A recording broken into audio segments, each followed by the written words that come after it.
Assalamualaikum warahmatullahi wabarakatuh. Perkenalkan, nama saya Galuh Syukba Devi, mahasiswa Prodi Tasawuf dan Psikoterapi dengan NIM 070406230771. Saya di sini akan mempresentasikan tentang citra diri dan etika. Yang pertama yakni citra diri. Citra diri adalah persepsi atau gambaran yang dimiliki seseorang tentang dirinya sendiri.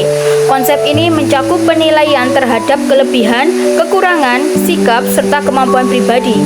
Citra diri terbentuk dari pengalaman, interaksi sosial, serta penilaian dari orang lain. Nah, secara umum, citra diri dapat diartikan sebagai pandangan atau penilaian seseorang terhadap dirinya sendiri. Pandangan ini mencakup aspek fisik, psikologis, sosial, serta nilai-nilai yang diyakini individu.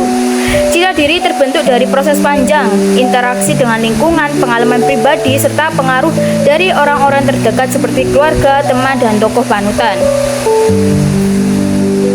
Nah, selanjutnya citra diri dibagi menjadi dua jenis, yakni citra diri positif dan citra diri negatif.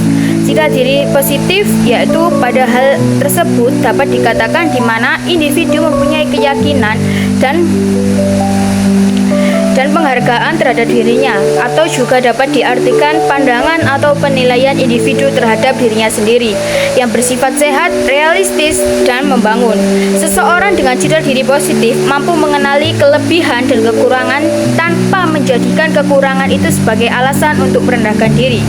Ia merasa berharga, layak dihargai, dan memiliki kepercayaan diri untuk bertindak serta berinteraksi dengan orang lain.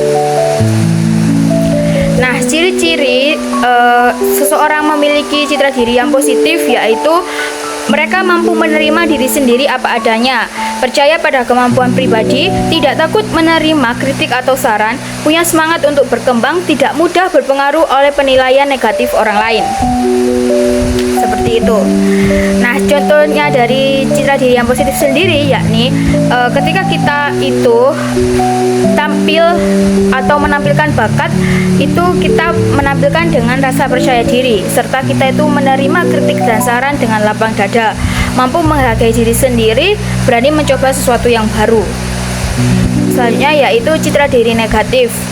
Citra diri negatif merupakan pandangan individu terhadap dirinya sendiri yang bersifat merendahkan, pesimis, atau tidak realistis.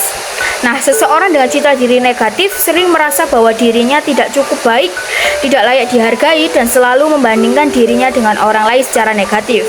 Alhasil, tindakan tersebut dapat menarik dirinya dari lingkungan sosial, enggan mencoba hal baru, dan selalu merasa tidak mampu. Nah, ciri-ciri dari citra diri negatif ini yaitu seringnya mereka merasa minder atau tidak percaya diri, terlalu fokus pada kekurangan diri, sering merasa tidak pantas atau tidak berguna, sulit menerima pujian atau keberhasilan, takut mencoba hal baru karena takut gagal. Nah, keseringan semuanya itu takut mencoba hal baru karena takut gagal ya. Kayak kita itu mau coba bikin kue gitu ya. Nah, kita tuh belum bikin kue tapi perasaan kita udah, aduh jadi nggak ya, aduh nanti gagal gimana, nanti rasanya nggak enak gimana, padahal belum tentu kue yang kita buat itu rasanya tuh nggak enak gitu kan. Dan kalaupun gagal itu adalah sebuah kewajaran gitu.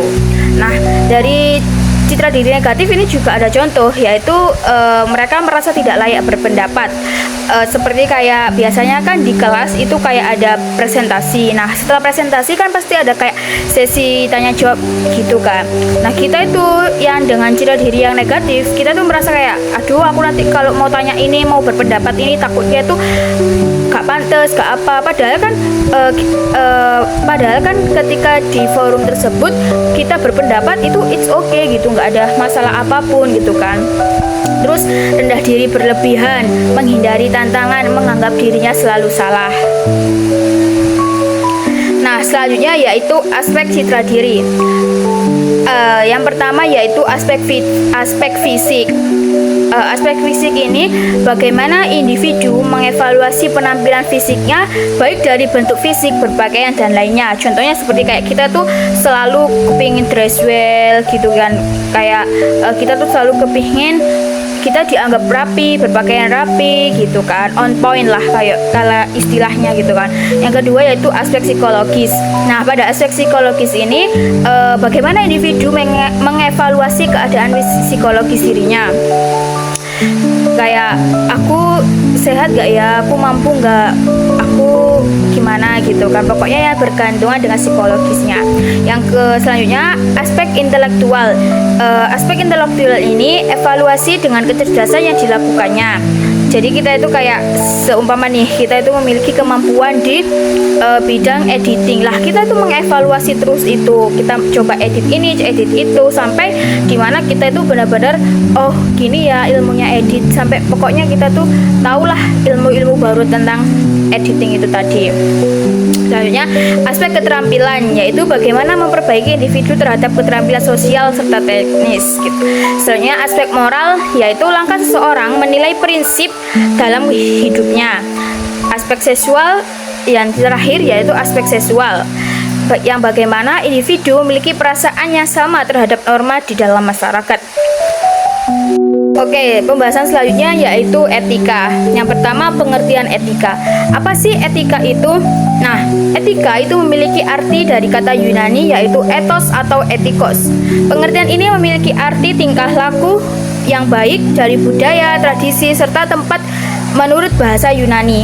Arti dari kebijakan ini berasal dari praktek, yaitu suatu perbuatan yang diulang agar mudah untuk dilakukan. Sedangkan disiplin memiliki arti kata etikos yang berarti kesusilaan suatu etika. Kata etika ini dapat diartikan sebagai standar perilaku yang membimbing manusia serta studi tentang perilaku manusia yang sah, adil, dan etis. Kata lain yang mirip dengan kebudayaan yaitu sila atau sansekerta, serta lebih merujuk terhadap prinsip, hakikat, aturan hidup yang murni, serta kemudian filsuf Aristoteles menjelaskan pembahasan etika dalam karyanya. Yaitu yang pertama, terminus statius, atau yang memiliki artian suatu etika dikaji sebagai suatu ilmu yang dipelajari perbuatan atau permasalahan perbuatan manusia. Yang kedua yaitu manner and costume, pembahasan yang berisikan tentang sopan santun yang berkaitan dengan sopan santun serta adat istiadat, berkaitan juga dengan pengertian baik buruk tingkah laku manusia. Selanjutnya yaitu perilaku dalam etika. Yang pertama yaitu etika deskriptif. Nah, pada etika ini ada penjelasan bahwa suatu keterampilan yang memeriksa hubungan serta perilaku manusia dan apa yang dianggap penting oleh orang dalam kehidupan. Dengan kata lain, suatu informasi penjelas menggunakan suatu perilaku manusia sebagai fakta yang bersifat budaya dan sosial. Tidak diragukan bahwa penilaian terhadap perilaku atau suatu kekurangan perilaku dalam masyarakat mencakup kondisi di mana orang dapat berperilaku. Yang kedua yaitu etika normatif. Nah, etika ini menggambarkan disiplin perilaku yang benar dan pantas yang harus atau wajib dilakukan seseorang dan apa yang penting dalam kehidupan ini.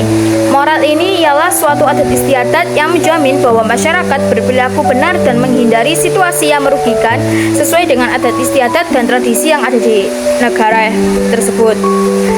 Selanjutnya etika komunikasi. Komunikasi tidak dapat dipisahkan dari kehidupan kita sehari-hari sebagai masyarakat, dari segala sesuatu yang kita lakukan dan katakan. Dalam berkomunikasi dalam kehidupan sehari-hari, ada manfaat yang harus kita pahami agar dapat berkomunikasi secara efektif. Sebagaimana telah disebutkan sebelumnya, nilai atau standar yang menjadi dasar kesepakatan masyarakat sebagai gagasan dan pedoman berperilaku hingga budaya komunikasi merupakan suatu hal yang penting untuk dipahami dan diketahui dalam kehidupan kita rakyat. Nah, komunikasi yang baik akan menciptakan hubungan dan kerjasama yang baik antar manusia. Sebaliknya, jika budaya komunikasi tidak dipahami, maka akan terjadi kesalahpahaman sehingga menimbulkan perbedaan pendapat dan perselisihan yang dapat memecah belah kehidupan masyarakat. Selanjutnya, beberapa jejaring sosial dalam etika berkomunikasi yang bisa kita gunakan dalam kehidupan sehari-hari. Yang pertama yaitu menjaga ucapan. Gunakan tutur kata yang sopan, ramah, dan penuh hormat untuk melindungi perasaan orang lain agar tidak tersakiti atau disakiti oleh tindakan dan perilaku orang lain.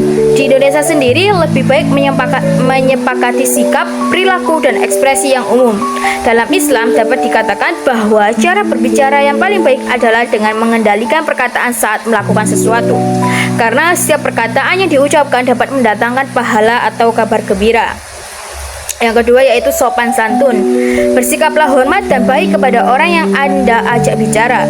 Banyak kata-kata sopan yang terdengar dalam tuturan. Misalnya, sapa lawan bicara Anda dengan penuh hormat, namun tanpa bersikap sombong atau merendahkan.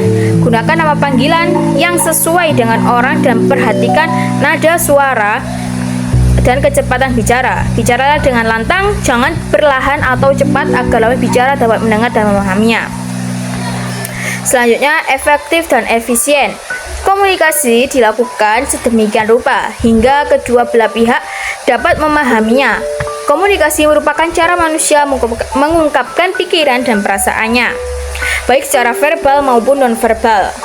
Mediator dan komunikator harus berbicara dengan penuh hormat tanpa menyakiti perasaan satu sama lain.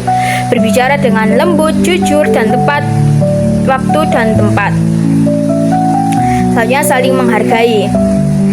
Tatap mata orang lain secara perlahan. Saat Anda memulai percakapan, sangat penting untuk melihat lawan bicara Anda.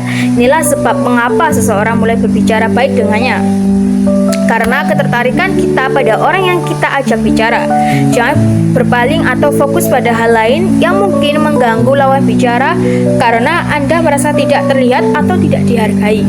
Selanjutnya yaitu hubungan antara citra diri dan etika. Citra diri dan etika merupakan dua aspek kepribadian yang saling berkaitan dan tidak bisa dipisahkan dalam kehidupan seseorang, terutama